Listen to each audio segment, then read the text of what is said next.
In the world of martial arts, confidence can be both a weapon and a curse. For Marcus Chun, a 28-year-old mixed martial artist from California, that confidence had carried him through underground fighting circuits, local tournaments, and countless training sessions where he dominated every opponent. He had studied 7 different fighting styles, broken concrete blocks with his bare hands, and never lost a street confrontation. But on a warm Tuesday afternoon outside Buckingham Palace in London, Marcus would learn that all the training in the world couldn't prepare him for what happened when ego collides with elite military precision. What started as a tourist's boastful comment to impress his girlfriend would spiral into an international incident that would be captured on dozens of smartphones, shared millions of times across social media, and forever change how Marcus viewed his own abilities. The royal guard he challenged wasn't just any soldier. He was Sergeant James Morrison, a decorated veteran of special operations who had served in 3 combat zones and was trained in lethal techniques that no civilian martial artist could ever imagine.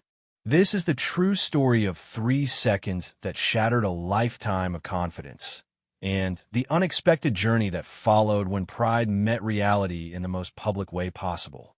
Marcus Chun stepped off the double-decker tour bus with the swagger of someone who had never truly been tested. At 28 years old, he carried himself with a quiet confidence that came from years of martial arts training and an undefeated record in underground fighting circuits back home in Los Angeles. His girlfriend, Sarah, linked her arm through his as they joined a crowd of tourists gathering outside the iconic gates of Buckingham Palace.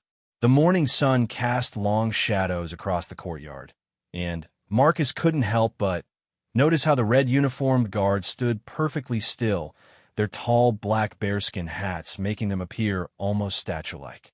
He had been training in mixed martial arts since he was 12, earning black belts in Taekwondo, karate, and Brazilian Jiu-Jitsu. His instructor had always told him that discipline and respect were the cornerstones of martial arts, but somewhere along the way, Marcus had confused skill with invincibility. Sarah was busy taking selfies with the palace gates in the background when Marcus spotted the guard standing alone near the entrance. The soldier stood at attention, his ceremonial rifle held perfectly upright, his face hidden beneath the shadow of his bearskin cap. Something about the guard's stillness irritated Marcus. Back home, he was used to people recognizing his reputation. In the gym, other fighters gave him space. On the street, people crossed to the other side when they saw him coming. "Look at that guy," Marcus said to Sarah, nodding toward the guard, standing there like a statue. "I bet he's never been in a real fight in his life. All that fancy uniform and ceremony, but I could probably take him down in seconds." Sarah lowered her phone and looked at her boyfriend with concern. "Marcus, don't start anything. We're tourists here. Just enjoy the sightseeing." But Marcus was already walking closer to the guard, his chest puffed out slightly. A small crowd of tourists had gathered nearby, some taking photos, others simply observing the changing of the guard ceremony that was scheduled to begin soon. Marcus positioned himself about 10 feet from the soldier and began making exaggerated martial arts movements, throwing punches and kicks in the air. "Sarah, get this on video," he called out loudly enough for nearby tourists to hear. "I want to show everyone back home what real fighting looks like compared to these toy soldiers." Several tourists turned to watch as Marcus began demonstrating more elaborate techniques. He threw a series of rapid punches, followed by high kicks that showcased his flexibility. His movements were indeed impressive, fluid, powerful, and precise. Years of training were evident in every technique he displayed. "See that guard?" Marcus announced to the growing crowd. "In my gym back in LA, we would eat guys like that for breakfast. All that standing around doesn't prepare you for real combat. I've been training since I was a kid, and I've never lost a fight." The guard remained motionless, giving no indication that he had heard or cared about Marcus's performance. This only fueled Marcus's irritation. He was used to intimidating people, used to commanding respect through his physical presence and reputation. The complete lack of reaction from the soldier felt like a personal insult. Sarah tugged at Marcus's sleeve. "Come on, let's go. This is embarrassing." But Marcus shook her off. "No, I want to make a point here. These guys think they're tough because they wear fancy uniforms and stand guard at Palace. But when it comes to real fighting, real martial arts, they wouldn't last 5 minutes. An elderly British gentleman in the crowd cleared his throat and spoke up. "Young man, I wouldn't underestimate those guards if I were you. They're not just ceremonial. They're active-duty soldiers with extensive military training." Marcus laughed dismissively. "Military training? Please. I've been training in combat sports my whole life. I know what real fighting looks like, and standing still with a toy gun isn't it." The crowd was growing larger now, drawn by Marcus's loud voice and increasingly aggressive demonstrations. Some tourists looked uncomfortable, while others seemed entertained by the spectacle. Sarah had stopped filming and was now standing several feet away, clearly embarrassed by her boyfriend's behavior. Marcus moved closer to the guard, now just 5 feet away. "You know what?" he said, his voice carrying clearly across the courtyard. "I bet this guy has never even thrown a real punch. Look at him, probably went straight from school to playing dress-up soldier. I could probably tap him on the shoulder and he'd fall over." The guard's eyes, barely visible beneath his bearskin cap, flickered slightly toward Marcus, but otherwise he remained perfectly still. His breathing was controlled, his posture unchanged, his grip on his rifle steady and precise. "Marcus, seriously, let's go," Sarah pleaded. "This isn't funny anymore." But Marcus was beyond listening.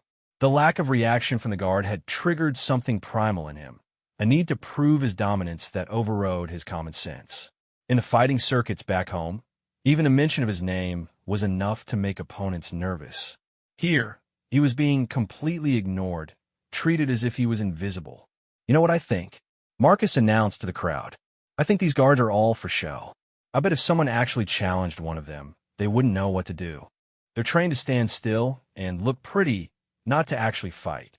A woman in the crowd spoke up nervously. "Perhaps we should all move along. I don't think this is appropriate." Marcus turned toward her. "Appropriate? What's inappropriate is pretending these costume soldiers are some kind of elite warriors. I've spent 15 years learning real combat techniques. I've fought in underground tournaments where there are no rules, no referees, just pure skill and determination. I guarantee you I could handle any one of these palace guards without breaking a sweat." The guard's posture shifted almost imperceptibly. To most observers, he appeared exactly the same, but those who knew how to look could see the subtle signs, a slight adjustment in his stance, a barely noticeable tightening of his grip on his rifle, a change in his breathing pattern. Sergeant James Morrison had been standing guard for 3 hours, but his training had taught him to remain alert even during the most routine assignments. Morrison was 34 years old and had served in the British Army for 12 years. He had completed 3 tours of duty in Afghanistan, where he had earned commendations for his performance in combat situations. Before being selected for ceremonial duties at Buckingham Palace, he had been part of an elite special operations unit that specialized in close-quarters combat and urban warfare. His ceremonial rifle might look decorative to tourists, but Morrison could disassemble and reassemble it blindfolded in under 30 seconds. Marcus, oblivious to the subtle changes in the guard's demeanor, continued his performance. He began shadowboxing more aggressively, throwing combinations that whistled through the air just inches from where the guard stood. Each punch was thrown with enough force to knock out an average person, and Marcus made sure the crowd could hear the power behind each strike. "This is what real training looks like," Marcus declared, executing a perfect spinning heel kick that stopped just short of the guard's head. Years of discipline, dedication, and actual combat experience. Not standing around in a costume playing pretend soldier. Sarah had now backed away even further, her face red with embarrassment. Several other tourists were beginning to move away as well, sensing that the situation was escalating beyond mere entertainment. But Marcus was too caught up in his performance to notice the changing mood of his audience. "I'll tell you what," Marcus said, his voice now loud enough to carry across half the courtyard. "I'm so confident in my abilities that I'm willing to prove it. Right here, right now. I challenge this guard to show me what he's got." Let's see if all that military training amounts to anything when faced with real martial arts skill. The guard said nothing, his face expressionless beneath his bearskin cap. But inside his mind, Sergeant Morrison was rapidly assessing the situation. He had dealt with disruptive tourists before, though none had ever been quite this aggressive or persistent. His training had taught him to avoid confrontation whenever possible, but it had also prepared him for moments when confrontation became unavoidable. Marcus interpreted the guard's continued silence as fear or uncertainty. "That's what I thought," he said with a smirk. "I'll show no substance, just like I figured." He turned back toward the crowd, spreading his arms wide. "Ladies and gentlemen, you just witnessed the difference between real martial arts training and military pageantry. When faced with a genuine challenge, these guards have nothing to offer but silence and stillness." It was at that moment that Marcus made his fatal mistake. Emboldened by what he perceived as the guard's weakness and eager to cement his dominance in front of the gathered tourists, he decided to take his challenge one step further. "In fact," Marcus announced, "I'm so confident that I could handle this guy that I'm willing to demonstrate. Just a little tap to show everyone how easily these so-called elite soldiers can be handled." Without any further warning, Marcus stepped forward and reached out toward the guard's shoulder, intending to give him what he considered a playful but humiliating push. In his mind, this would be the perfect end to his demonstration. The moment when the mighty palace guard would stumble or break his composure, proving once and for all that Marcus's martial arts skills were superior to military training. What Marcus didn't understand was that he had just crossed a line that Sergeant Morrison was trained never to allow anyone to cross. The moment Marcus's hand moved toward him with clear intent to make physical contact, Morrison's body reacted with the lightning-fast precision of someone who had survived multiple combat deployments. The crowd held its breath, smartphones raised and recording as Marcus's outstretched hand moved through the air toward the motionless guard. In that split second before contact, time seemed suspended, pregnant with the potential for consequences that would ripple far beyond this single moment outside Buckingham Palace. Marcus Chun, martial arts expert and underground fighting champion, was about to discover that there were levels of combat training he had never even imagined, and that true warriors often looked nothing like what he expected. The moment Marcus's fingertips were about to make contact with Sergeant Morrison's uniform, the world exploded into motion. What happened next would be replayed in slow motion on countless social media platforms, analyzed by martial arts experts, and serve as a humbling lesson about the difference between sport fighting and military combat training. Morrison moved with a speed and precision that defied human perception. In one fluid motion, he shifted his ceremonial rifle to his left hand while simultaneously stepping forward and to the side, avoiding Marcus's reaching hand by mere millimeters. Before Marcus could even register what was happening, Morrison's right hand had locked onto Marcus's extended wrist with a grip that felt like a steel vise. The pain was immediate and overwhelming. Morrison's fingers found pressure points that Marcus didn't even know existed, sending bolts of agony shooting up his arm and into his shoulder. At the same time, Morrison used Marcus's forward momentum against him, applying a joint manipulation technique that forced the martial artist into an awkward position where resistance was impossible. Marcus tried to pull back, his years of training kicking in as he attempted to counter with a basic escape technique. But Morrison had already anticipated this response. As Marcus shifted his weight backward, Morrison smoothly transitioned into a different hold, using Marcus's own movement to further compromise his balance and leverage. The entire sequence took less than 2 seconds, but to Marcus, it felt like an eternity of confusion and pain. Every technique he had learned, every countermove in his extensive repertoire, seemed useless against Morrison's methodical control. This wasn't the wild, aggressive fighting Marcus was used to in underground tournaments. This was something entirely different, clinical, precise, and utterly dominant. Morrison's training had taught him to neutralize threats with minimal force and maximum efficiency. He wasn't trying to hurt Marcus.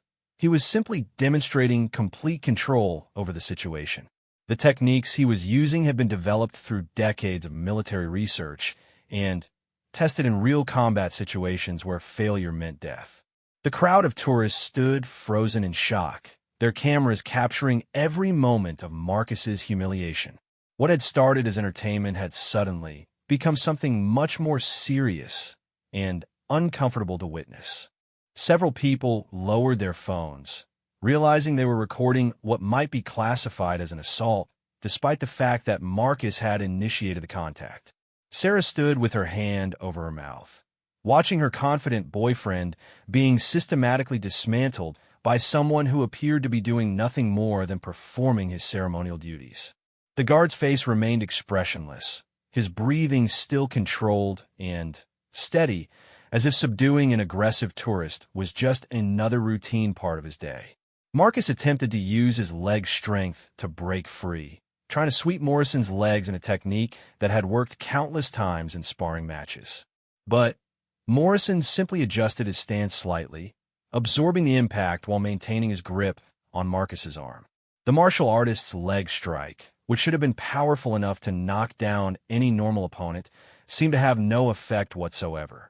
"Let go of me," Marcus gasped, his voice strained with pain and confusion. "This isn't fair. I was just trying to make a point." Morrison said nothing, his eyes scanning the crowd to assess whether there were any other potential threats. His training had taught him to remain aware of his surroundings, even while engaged with a primary target. The crowd appeared to be composed entirely of tourists and curious onlookers, none of whom showed signs of hostile intent. Marcus tried a different approach, attempting to use his free hand to strike Morrison's exposed ribs. This was a mistake that would cost him dearly. The moment his left hand moved toward Morrison, the sergeant adjusted his hold, applying pressure to a nerve cluster in Marcus's wrist that sent shock waves of pain throughout his entire body. The martial artist's knees buckled, and he found himself being gently but firmly guided toward the ground. Morrison's technique was so smooth and controlled that it almost looked like he was helping Marcus into a kneeling position rather than forcing him there. But the reality was that Marcus had no choice in the matter. His body was responding to pain signals and leverage forces that gave him no option but to comply. "Please," Marcus whispered, his voice barely audible. "I give up. I'm sorry." But Morrison wasn't finished with his demonstration. With Marcus now in a controlled, kneeling position, the sergeant began a systematic process of completely immobilizing the martial artist. Using techniques derived from military close-quarters combat training, Morrison applied pressure to specific points on Marcus's body that rendered his muscles temporarily useless. The crowd watched in stunned silence as the confident American tourist was reduced to complete helplessness in a matter of seconds. Some of the onlookers began to feel uncomfortable, wondering if they should intervene, but none of them understood enough about what was happening to know how to help. Marcus's martial arts background had included some basic knowledge of pressure points and joint manipulation, but what Morrison was doing operated on an entirely different level. These were techniques designed not for sport or self-defense, but for battlefield situations where soldiers needed to quickly and quietly neutralize enemy combatants. "I can't feel my arms," Marcus said, his voice filled with panic. "What are you doing to me? Stop." Morrison finally spoke, his voice calm and professional. "Sir, you initiated physical contact with a member of Her Majesty's Guard while on duty. You are currently being restrained for the safety of yourself and others. Please remain calm and still while we assess the situation." The sergeant's words were spoken loud enough for the crowd to hear, and they served to remind everyone present that Marcus had indeed been the aggressor in this encounter. Several tourists began nodding in agreement, remembering how Marcus had been boasting about his fighting abilities and making threats toward the guard. Marcus tried once more to break free, summoning all of his strength and technique for one final escape attempt. He had never been held down by anyone in his life, and his ego couldn't accept the reality of his situation. But Morrison simply tightened his hold slightly, applying just enough additional pressure to remind Marcus that resistance was futile. The martial artist felt tears of frustration and humiliation beginning to form in his eyes. Everything he had believed about his own abilities was crumbling around him. All the years of training, all the victories in underground fights, all the confidence he had built up seemed meaningless in the face of Morrison's superior skill. Morrison, meanwhile, was following protocols that had been drilled into him through countless hours of training. He was applying just enough force to maintain control while avoiding any permanent injury to Marcus. His goal was to demonstrate the consequences of aggressive behavior while ensuring that the incident didn't escalate into something that might require medical attention. The crowd began to whisper among themselves, debating whether what they were witnessing was appropriate or excessive. Some felt that Marcus had gotten what he deserved for being disrespectful and aggressive. Others worried that the guard was using too much force against a tourist who had merely been showing off. Sarah finally found her voice and stepped forward hesitantly. "Please, he's sorry. He didn't mean any harm. Can you please let him go?" Morrison looked at her with the same expressionless gaze he had maintained throughout the entire encounter. "Ma'am, I will release your companion once I am confident that he poses no further threat to security personnel or other visitors." Marcus, still held in Morrison's iron grip, tried to nod vigorously. "I promise I won't cause any more trouble. I just want to leave. Please." But Morrison wasn't making decisions based on promises or pleas. He was following his training, which dictated that threats should be completely neutralized before being released. Marcus had demonstrated aggressive behavior and had physically attacked a member of the Royal Guard. Until Morrison was absolutely certain that this behavior wouldn't be repeated, he would maintain control of the situation. The sergeant began a careful assessment of Marcus's physical and mental state. He checked for signs of intoxication, mental illness, or other factors that might indicate continued threatening behavior. Marcus appeared to be sober and coherent, just extremely embarrassed and overwhelmed by the situation he had created. Morrison's training had taught him to look for specific behavioral cues that indicated whether a detained individual was genuinely remorseful or simply trying to escape further consequences. Marcus's body language suggested genuine shock and humiliation rather than continued defiance or aggression. After what felt like an eternity to Marcus, but was actually only about 30 seconds of assessment, Morrison began the process of slowly releasing his hold. He did this gradually, monitoring Marcus's responses and ready to immediately reapply control if necessary. "Sir," Morrison said in his professional tone, "I am going to release you now. You will remain in your current position until instructed otherwise. Any sudden movements or aggressive behavior will result in your immediate detention until police arrive. Do you understand?" Marcus nodded frantically, his voice hoarse from the stress and pain of the encounter. "Yes, I understand. I won't move. I promise." Morrison slowly loosened his grip on Marcus's wrist, allowing blood flow to return to the martial artist's hand and arm. The tingling sensation as feeling returned was almost as painful as the original pressure point manipulation had been. As Marcus knelt on the ground in front of Buckingham Palace, surrounded by dozens of tourists with their cameras pointed at him, he began to fully comprehend the magnitude of his humiliation. This encounter would be recorded, shared, and remembered long after he returned home to Los Angeles. The confident martial artist who had stepped off the tour bus that morning was gone, replaced by someone who had discovered that the world contained levels of skill and training far beyond anything he had previously imagined. Marcus remained kneeling on the cold stone courtyard, his mind reeling from what had just occurred. The sensation was slowly returning to his arms and hands, accompanied by a deep ache that reminded him of the thoroughness of his defeat. Around him, the crowd of tourists maintained their distance, some still recording with their phones while others whispered among themselves about what they had witnessed. Sergeant Morrison stood at attention once again, his ceremonial rifle returned to its proper position, looking as if nothing had happened. His breathing was steady, his posture perfect, and his face showed no sign of exertion or emotion. To anyone who hadn't witnessed the previous few minutes, he appeared exactly as he had when Marcus first approached him, a stoic, disciplined soldier performing his ceremonial duties. Sarah slowly approached her boyfriend, her face a mixture of concern and embarrassment. "Marcus, are you okay? Can you stand up?" Marcus looked up at her, and she could see something in his eyes that she had never seen before: complete and total defeat. The confident swagger that had defined his personality for as long as she had known him was gone, replaced by confusion and humiliation. "I don't understand," Marcus whispered, his voice barely audible. "How'd he do that?" "I've been training for 16 years. I've never been handled like that by anyone." Morrison's voice cut through the air, still maintaining his professional tone. "Sir, you may stand now. Please gather your belongings and move away from the guard post." Marcus slowly rose to his feet, his legs shaky and unsteady. The crowd watched as he stood, many of them capturing this moment on their devices. He could feel dozens of eyes on him, and he knew that within hours, videos of his humiliation would be spreading across the internet.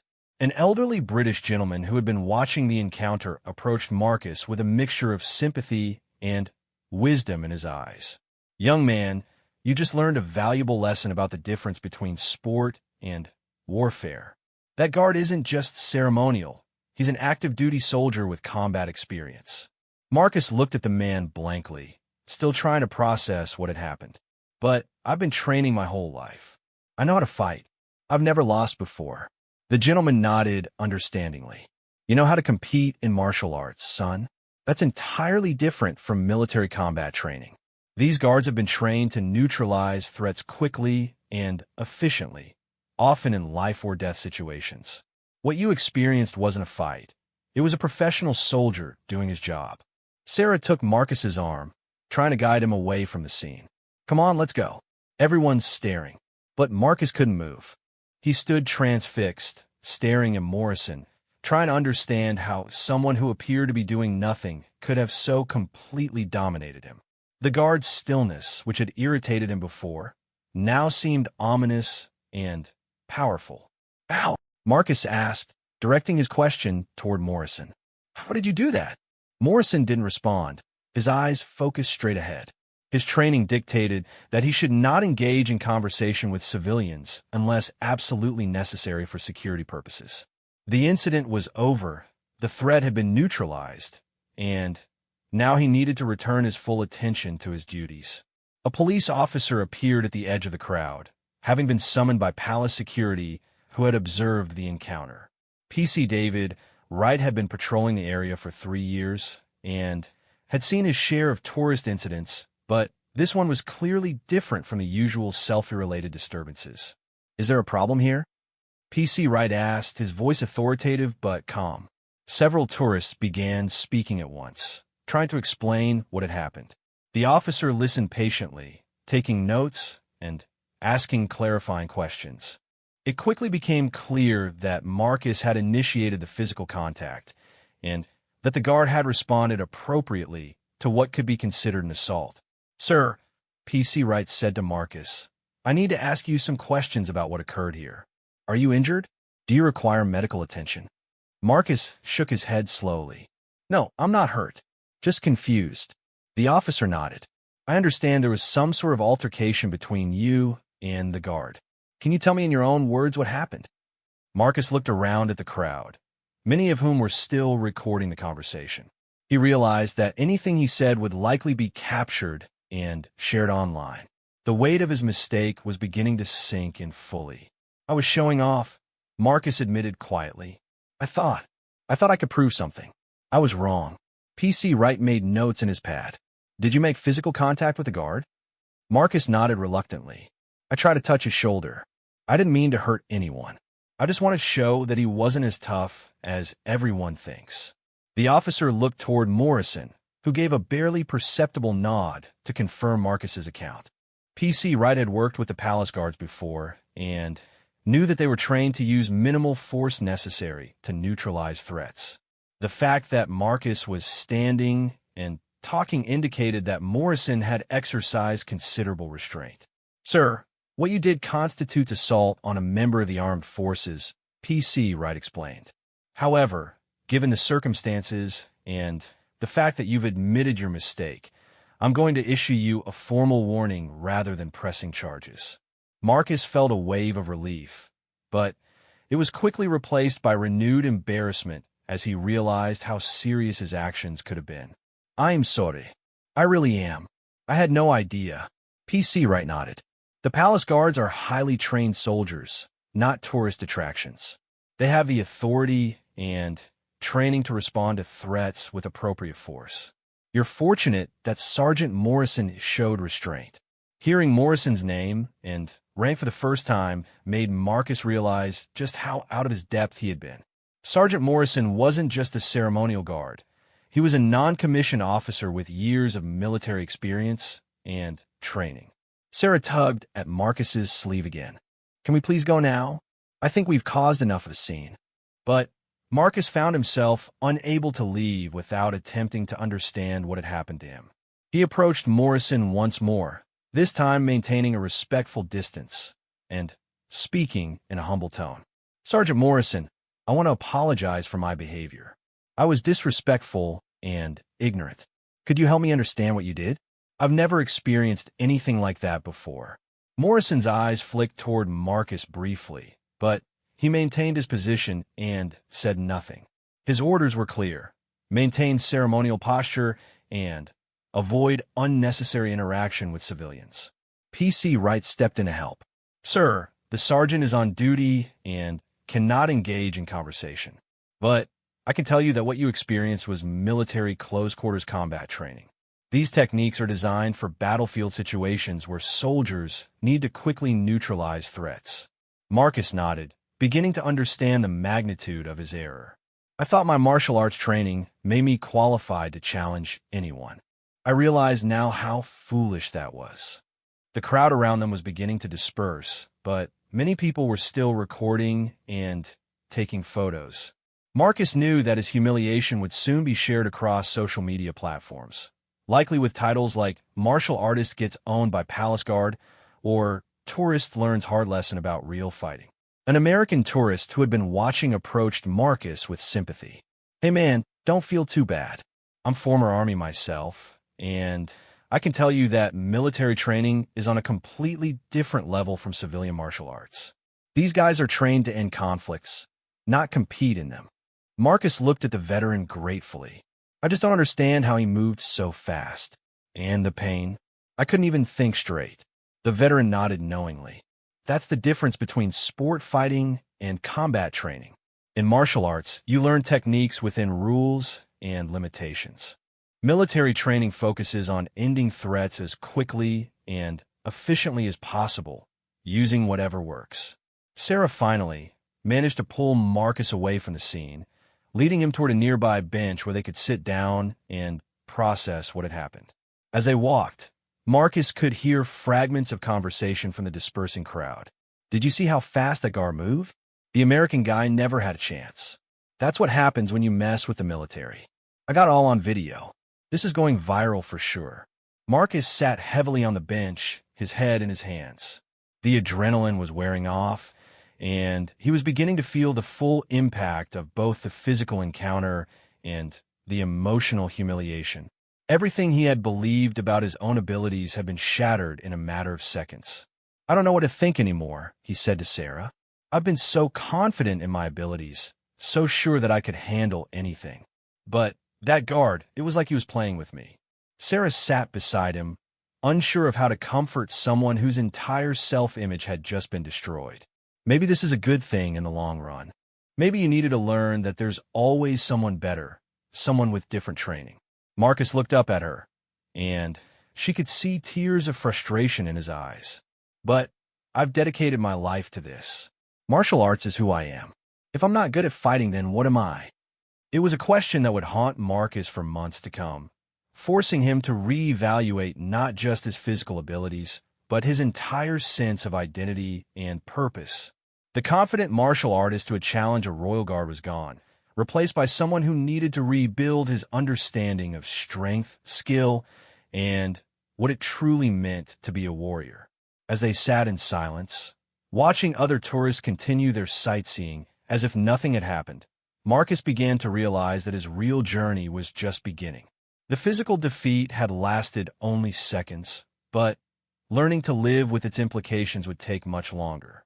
Within 6 hours of the incident at Buckingham Palace, Marcus Chin's humiliation had become an international sensation. The first video appeared on TikTok with the caption, "American tourist learns why you don't mess with royal guards." Within minutes, it had been shared, reposted, and copied across every major social media platform on the planet. Marcus and Sarah were sitting in their hotel room when Sarah's phone began buzzing incessantly with notifications. Friends back home in Los Angeles were sending her links to videos with messages like, "Is this Marcus?" and "OMG, what happened in London?" "Oh no," Sarah whispered, her face pale as she watched the first video. The footage was clear and devastating. It showed Marcus's entire performance leading up to the encounter, his boastful declarations about his martial arts abilities, and then the swift, clinical way Sergeant Morrison had neutralized him. Marcus looked over her shoulder at the phone screen, watching himself being systematically dismantled by the Royal Guard. The video had been edited and slowed down, with dramatic music added to emphasize the moment when his confidence turned to shock and pain. "How many views does it have?" Marcus asked, though he wasn't sure he wanted to know the answer. Sarah checked the counter. 2 million and climbing. And look at these comments. The comments section was brutal. Thousands of people from around the world were mocking Marcus's overconfidence and praising the guard's professionalism. Mixed in with the ridicule were comments from military veterans and martial arts experts explaining the difference between sport fighting and military combat training. "Typical American tourist thinking he's tough," read one comment with 50,000 likes. "That guard probably has more combat experience than this kid has training sessions," read another. "Love how he went from 'I could take him' to 'please let me go' in about 3 seconds." Marcus felt his stomach drop as he scrolled through hundreds of similar comments. His phone began ringing almost immediately, his coach from the gym back home, followed by his training partners, then friends who had seen the videos. "Marcus, what the hell happened over there?" his coach demanded when Marcus finally answered. "The entire martial arts community is talking about this video. You look like you've never been in a fight before." Marcus tried to explain what had occurred, but found himself struggling to put the experience into words. How could he describe the feeling of having all his techniques rendered useless? How could he explain that the guard had controlled him so completely that resistance wasn't even possible? "Coach, it wasn't like any fight I've ever been in," Marcus said. "This guy used techniques I've never seen before. It was like he knew exactly what I was going to do before I did it." His coach's voice softened slightly. "Son, you just learned the difference between martial arts and military training. Those guards aren't playing games. They're trained to end conflicts, not score points." As the day progressed, more videos emerged from different angles.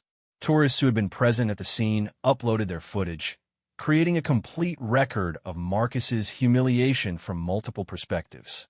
Each new video provided additional details that made his defeat look even more comprehensive. The story was picked up by news outlets, first in the UK, then internationally. American martial artist humiliated by Royal Guard became a trending topic on news websites around the world. The incident was analyzed by military experts, martial arts instructors, and social media commentators. Dr. James Harrison, a former British Army colonel and expert in military training, was interviewed by BBC News about the incident. "What we see here is the difference between sport and combat," he explained. "Civilian martial arts, no matter how advanced, are designed for competition within rules. Military training is designed for survival in situations where there are no rules." Marcus watched the interview from his hotel room, feeling sick to his stomach as experts dissected his performance on international television. The colonel continued his analysis, explaining how Royal Guards were selected from elite military units and trained in techniques that civilian martial artists would never encounter. "The American gentleman clearly has some martial arts training," Dr. Harrison said diplomatically. "But What he experienced was military close-quarters combat designed for battlefield situations. The guard showed remarkable restraint in not seriously injuring him. Marcus's phone rang again. This time it was his mother calling from California. "Marcus, your father, and I just saw the news. Are you hurt? What were you thinking?" The disappointment in his mother's voice was almost worse than the physical humiliation he had endured. Marcus had always been her proud, confident son, the martial artist who never lost a fight. Now she was seeing him reduced to a viral video sensation for all the wrong reasons. "I'm fine, Mom. Just embarrassed. I made a really stupid mistake. Come home," she said. "Come home and let this blow over." But Marcus was beginning to realize that this wouldn't simply blow over. The internet had a long memory, and his humiliation was already becoming part of digital folklore. He could imagine people sharing this video for years to come, using it as an example of American arrogance or the superiority of military training. Sarah was dealing with her own digital nightmare. Her social media accounts were being flooded with friend requests from strangers who had seen her in the background of the viral videos. Some people were praising her for trying to stop Marcus, while others were criticizing her for not doing more to prevent the incident. "I keep thinking we should have just walked away," she said, staring at her phone. "If we had just taken some pictures and left, none of this would have happened." Marcus nodded, but he was beginning to understand that his actions had been the result of deeper issues than just a momentary lapse in judgment. His entire identity had been built around his fighting ability and physical dominance. When faced with someone who didn't seem impressed by his reputation, his ego had demanded a response. The videos continued to spread throughout the evening. Late-night talk shows in America began featuring clips of the incident, with hosts making jokes about American tourists and British military precision.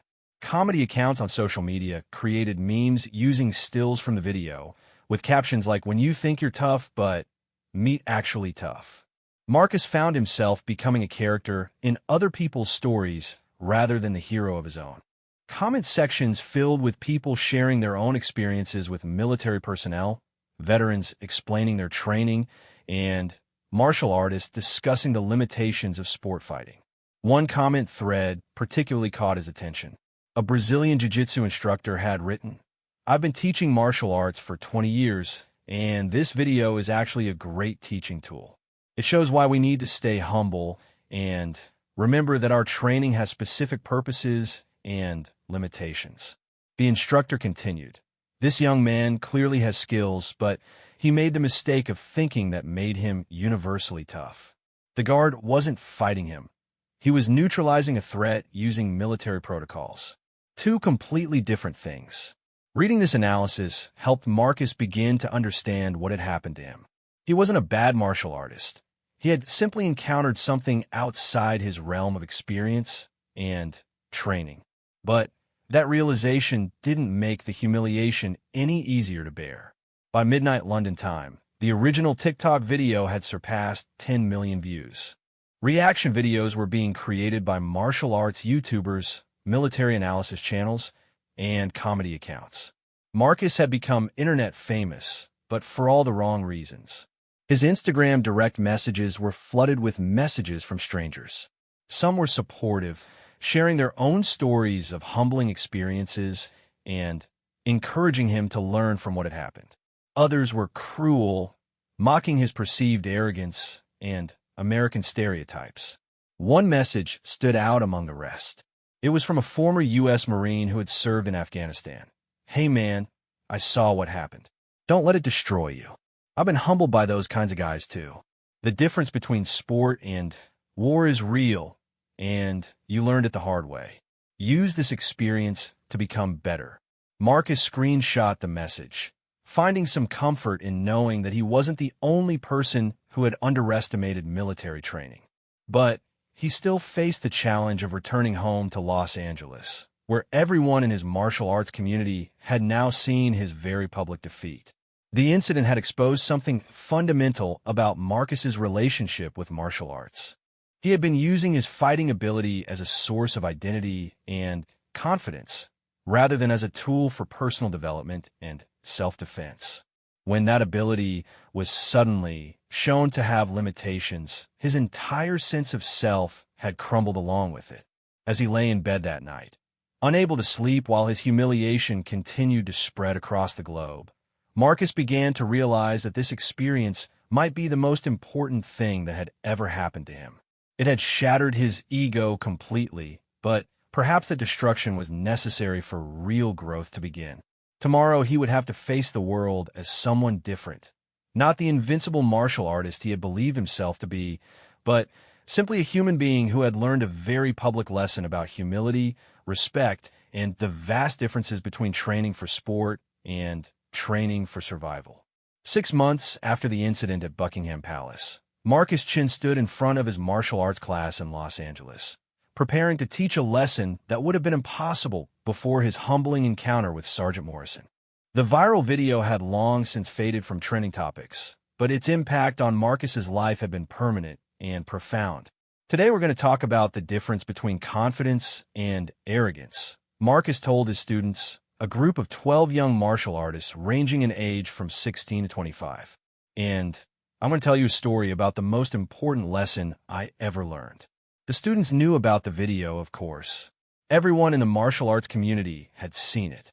But Marcus had made a decision weeks after returning from London. Rather than hide from his humiliation, he would use it as a teaching tool. How many of you have seen the video of what happened to me in London? Marcus asked. All 12 hands went up, some more hesitantly than others.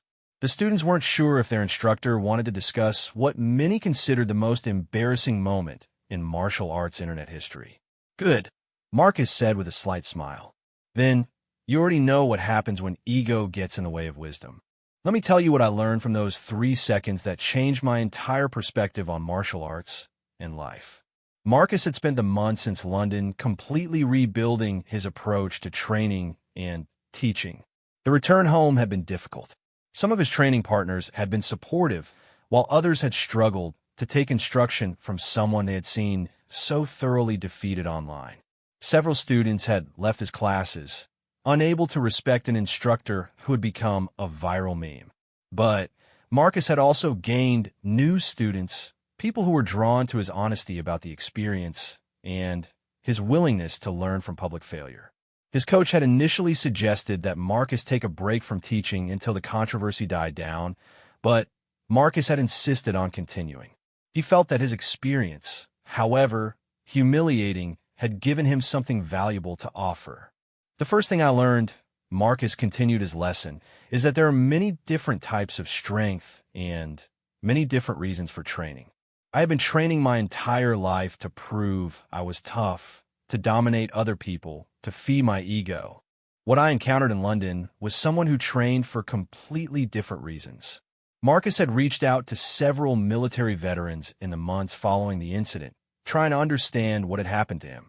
Through these conversations, he had gained insight into the fundamental differences between sport fighting and military combat training.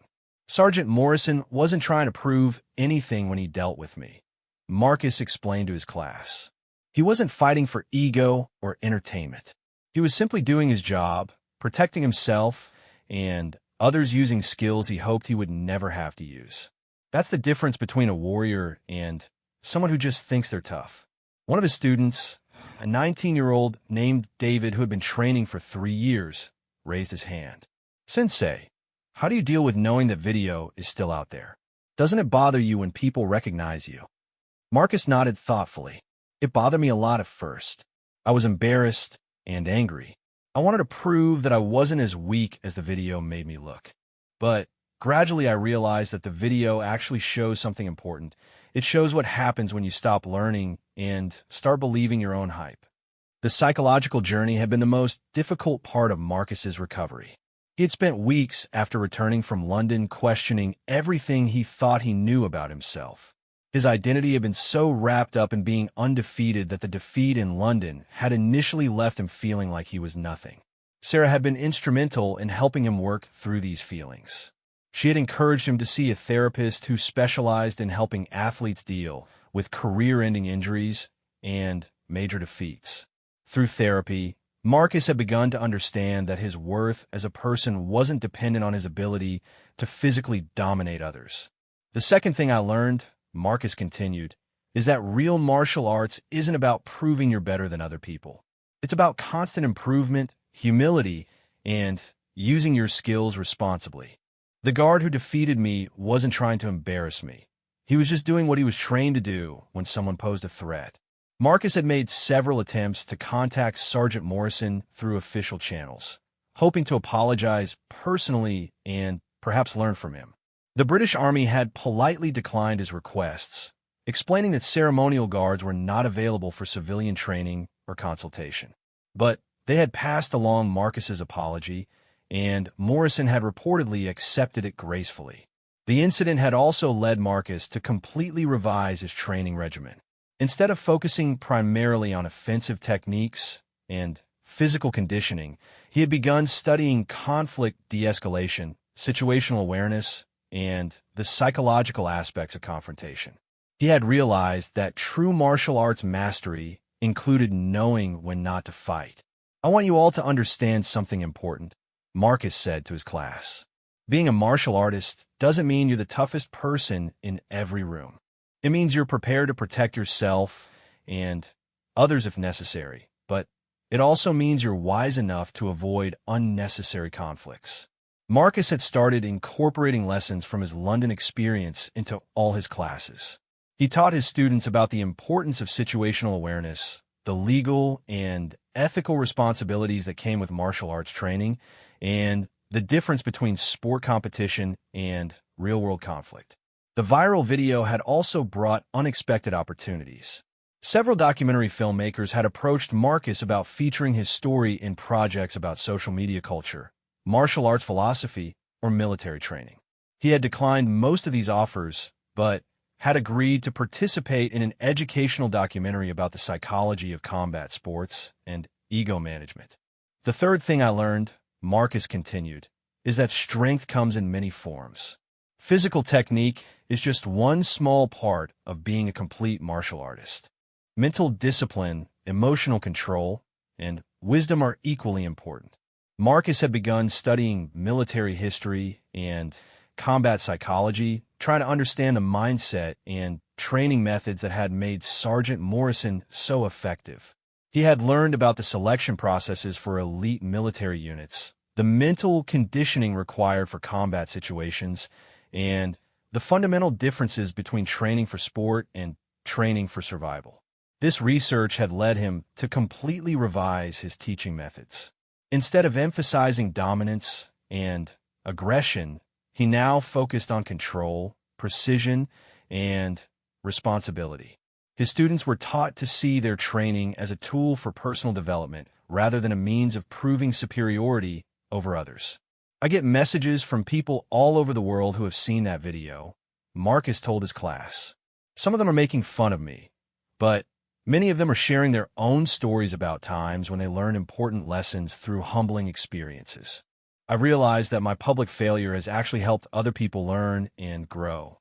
Indeed, Marcus had received hundreds of messages from martial artists, military personnel, and ordinary people who had been inspired by his honesty about the experience.